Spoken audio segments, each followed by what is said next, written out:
Hello students, today we will discuss about our next topic, equations of uniformly accelerated motion. As we discussed in our previous classes, we have three equations of uniformly accelerated motion. First one is v is equals to u plus at. Second is s is equals to ut plus half at square, and third one is v square minus u square is equals to 2as. Now we will derive our first equation of motion, and for this purpose we will use the velocity time graph, and we will represent velocity on the y-axis and time on the x-axis. Let us consider an object which is initially at time t is equals to 0 moving with velocity u, and after some time t it acquires the velocity v. When it acquires at time t it acquires velocity v. This is our velocity, initial velocity u, and this one is our final velocity v. As we know that the acceleration is given by the slope of the velocity time graph. Here we can designate these points by A, B, C, D, and this is E.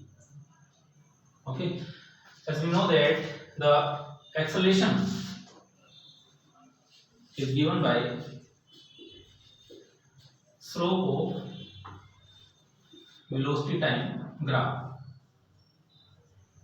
and slope can be represented by in a right angle triangle represented by tangent of theta. In any right angle triangle, tangent theta is equals to perpendicular by base. Here our perpendicular is BC and the base is AC.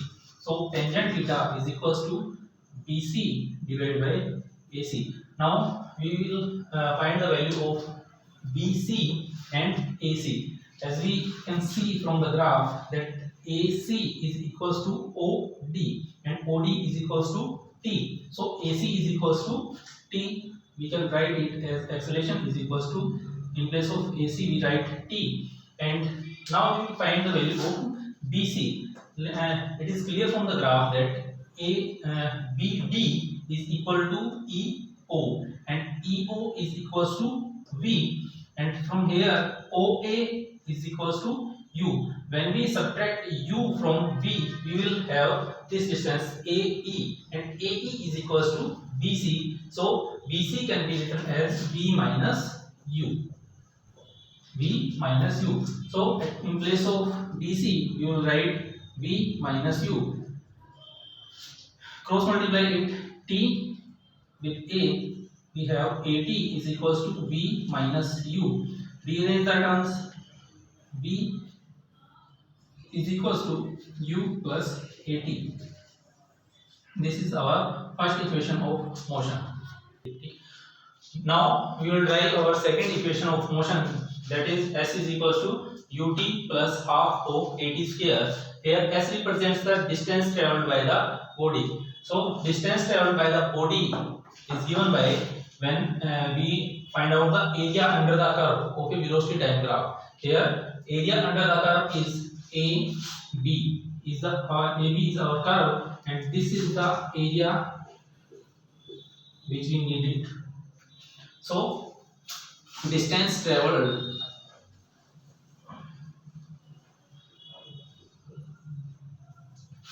is equals to area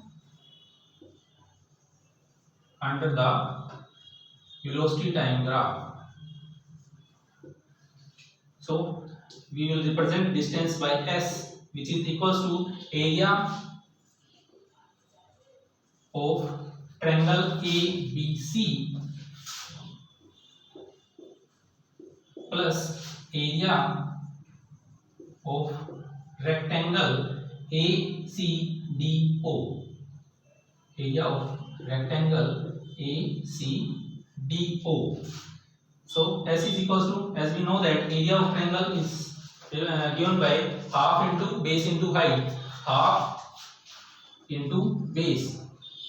Base is here, base is AC and height is CB plus area of rectangle is length into breadth. Here length is OD and breadth is CD. OD multiplied by CD. Now we will put the values one by one. S is equals to 1 by 2 AC. AC is equals to OD and OD is equals to T. So in place of AC we will write T, and in place of CB, CB is equals to B minus U. B minus U plus OD into CD. Okay, again OD is equals to T and CD is equals to U. So what we have here, 1 by 2 into T into V minus U plus UT. It can be written as 1 by 2 of V minus U into T plus UT. And from first equation,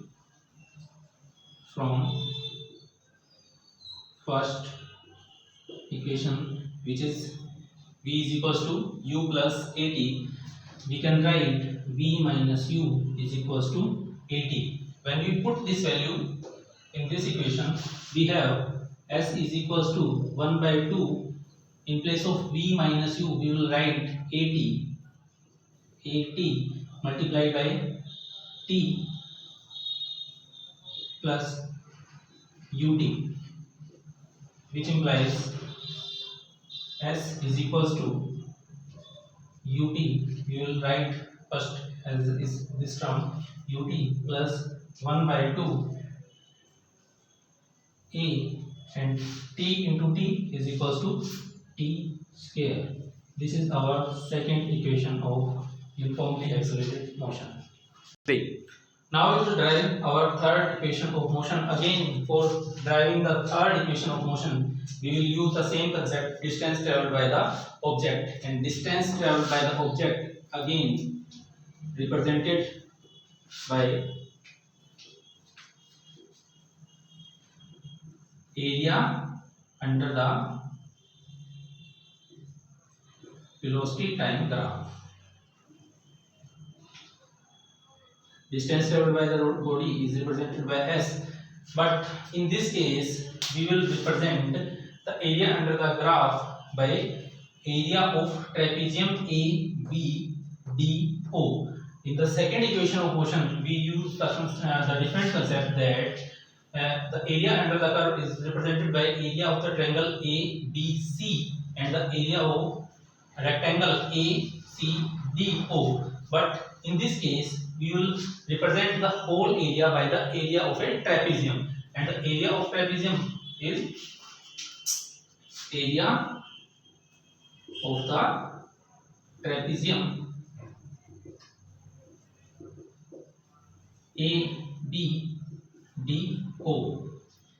Yes, and what is the formula for the area of trapezium? Area of the trapezium is represented by half into sum of the parallel sides. Here parallel sides are AO and BD. Sum of the parallel sides into perpendicular distance between the parallel sides. Here the perpendicular distance between the parallel sides is OD or either AC. Same distance is there, which is represented by T.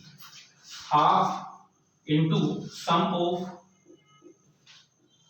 parallel sides into perpendicular distance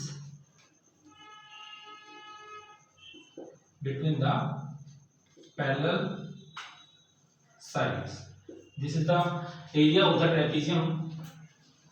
So distance traveled by the body is equals to 1 by 2 sum of parallel sides. Parallel sides are AO plus BD, and the perpendicular distance between the parallel sides is represented by either OD or AC. We can write any one of it. So I am writing here OD.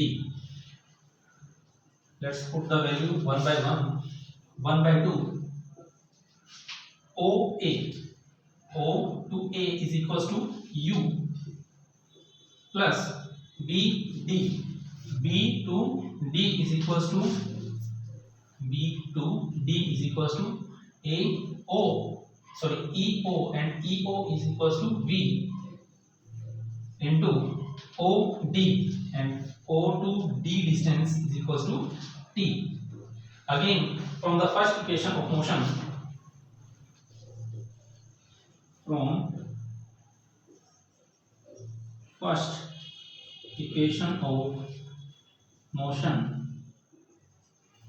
we have V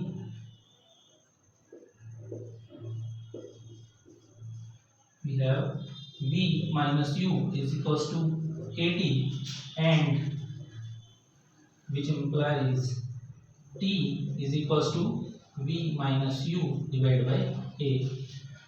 Here A is taken as denominator of V minus U. By cross multiplying, we find the value of T. T is equals to V minus U by A.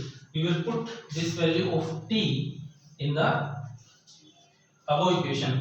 Then the distance traveled S will be equals to 1 by 2 into U plus P into T. In place of T, we will write P minus U divided by A. B minus U by A. Here we will use the identity A plus B into A minus B, which is equals to A square minus B square. So here B minus U and B plus U will be equals to S is equals to V square minus U square divided by, multiply these denominators 2 and A, this is equals to 2A. After cross multiplying, we have V square minus U square is equals to 2AS. This is our third equation of motion. Hope you guys understand this. Thank you.